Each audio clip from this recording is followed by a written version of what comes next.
আছো? তো সুস্মিতা হেলদি লাইফস্টাইলে সবাইকে অনেক অনেক স্বাগত। তো আজকে আমি তোমাদেরকে দেখাবো যে আমাদের বাচ্চারা অনেক বড় হয়ে গেলেও কিন্তু তারা নিজে হাতে খেতে চায় না, এবং নিজে হাতে তো খেতে চাই না, এবং সবজি দেখলেই তারা অনেক দূরে দৌড়ে পালায়। তো অনেক মায়েরাই আছো, তোমরা সবজিকে অনেক কায়দা করে বাচ্চাদেরকে খাওয়াও। তো আজকে আমি তোমাদেরকে দেখাবো যে প্রতিদিন একঘেয়েমি রান্না না করে সবজির মধ্যে কিছু পরিবর্তন আনতে হবে। যেরকম এক একটা সবজি তুমি যদি এক এক রকম করে রান্না করো, যেরকম আজকে আমি আমার মেয়েকে দেখাবো সে কি করে এতগুলো সবজি দিয়ে অল্প পরিমাণে ভাত দিয়ে খাচ্ছে। ও কিন্তু ভাত দিয়ে সবজি খাচ্ছে না, সবজি দিয়ে কিন্তু ভাত মেখে খাচ্ছে, মানে এতগুলো সবজি এবং অল্প একটু ভাত এইভাবে মেখে কিন্তু ও নিজে হাতে খাচ্ছে, এবং প্রত্যেকটা সবজি কিন্তু ওর ভালো লাগছে, এবং ভালো লাগছে দেখেই কিন্তু খাচ্ছে। কখনোই কিন্তু আমরা বাচ্চাদেরকে খাওয়াটা শাস্তি হিসেবে দেব না, যেন ওরা মনে করে যে খাওয়াটা একটা শাস্তি।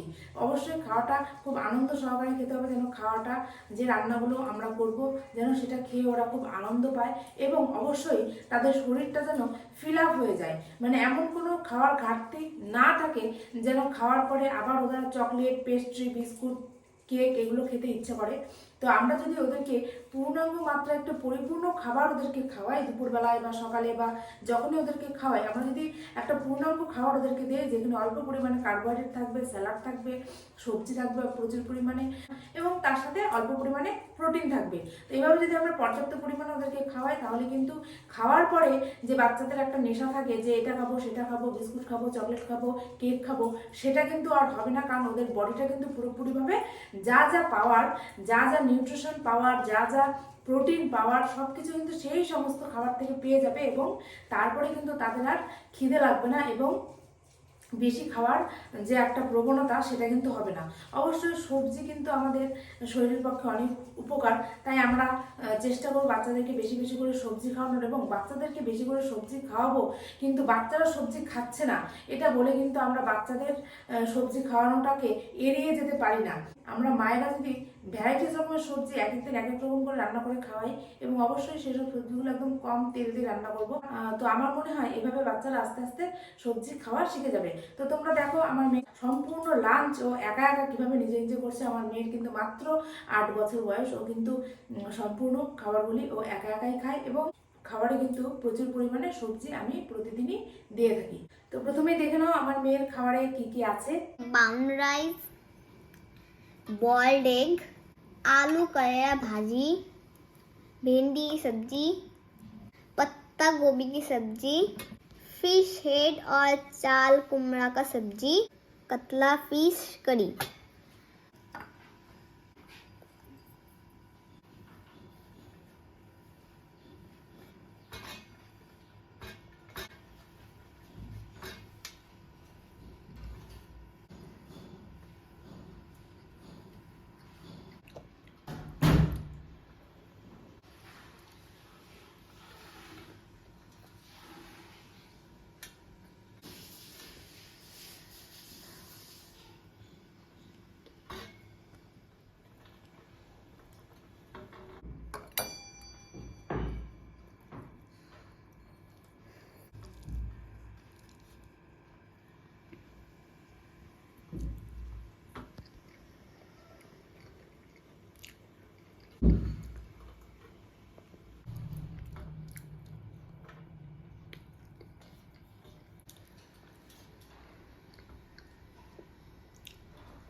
তো বন্ধুরা দেখে নিলে আমার মেয়ে কিভাবে সম্পূর্ণ লাঞ্চ ও একা একাই করে নিল এবং আমি কিন্তু একদম হাত দিইনি। তো ছোট বাচ্চাদেরকে কিন্তু আমরা এইভাবে একদম ছোটবেলা থেকে নিজে হাতে এভাবে আমরা খাওয়ানো শেখাতে পারি এবং আমরা কিন্তু সবজিকে ওদেরকে ভয় দেখাবো না যে সবজি খাও সবজি খাও। সবজিগুলো বরঞ্চ আমরা এভাবে রান্না করবো যেন ওরা খেলে ওদের ভালো লাগে এবং এক একটা সবজি আমি এক এক রকম করে রান্না করেছি এবং সব সবজি কিন্তু আমি একদম অল্প অল্প করে ওকে দিয়েছি এবং অল্প পরিমাণে ভাত দিয়েছি যেন প্রথমেই ভাতগুলো দেখে এবং ওর খাবার দেখে যেন ভয় না পেয়ে যায় যে এতগুলো খাবার, সেই জন্য ওকে আমি অল্প পরিমাণে ভাত দিয়েছি এবং প্রত্যেকটা সবজি কিন্তু একদম অল্প অল্প করে দিয়েছি যেন 2-3 গড়াস খেলেই ওর একটা সবজি দিয়ে খাওয়া শেষ হয়ে যায় এবং সে তারপরে তার টেস্টটা চেঞ্জ হয়ে যায়। যেমন প্রথমে ও করলা ভাজা দিয়ে খেলো এবং তারপরেই ও ভেন্ডি ভাজা দিয়ে খেলো। তো এইভাবে কিন্তু টেস্ট চেঞ্জ করিয়ে আমাদেরকে সব রকমের সবজি ওদেরকে খাওয়াতে হবে এবং আমরা নিজেরা যদি একটু সবজিগুলোকে অন্যরকম করে রান্না করার চেষ্টা করি এবং যাতে ওদের ভালো লাগে এবং অবশ্যই সেটাকে ওভার কুক করবো না কখনোই। তো এইভাবে খাওয়ালে আমার মনে হয় বাচ্চারা নিজে হাতে খাওয়া শিখে যাবে এবং সব সবজিগুলোও কিন্তু ওরা ধীরে ধীরে খাওয়া শিখে যাবে এবং অবশ্যই সব সবজিগুলো ওরা চিনবে যে কোন সবজিগুলো ওরা খাচ্ছে। তো বন্ধুরা তোমরা অবশ্যই তোমাদের বাচ্চাদেরকে এভাবে খাওয়াবে এবং তোমরা যে যে রেসিপিগুলো তেল ছাড়া কম তেলের রেসিপি দেখতে চাও, আমার চ্যানেলে প্রচুর পরিমাণে তেল ছাড়া রেসিপি কম তেলের রেসিপি দেওয়া আছে, তোমরা সেখান থেকে দেখে অবশ্যই রান্না করতে পারো এবং হেলদি লাইফস্টাইল সম্বন্ধে বিস্তারিত জানতে এবং হেলদি টিপস পেতে অবশ্যই আমার চ্যানেলটি সাবস্ক্রাইব করবে আর বেল বাটনটি অবশ্যই ক্লিক করে দেবে।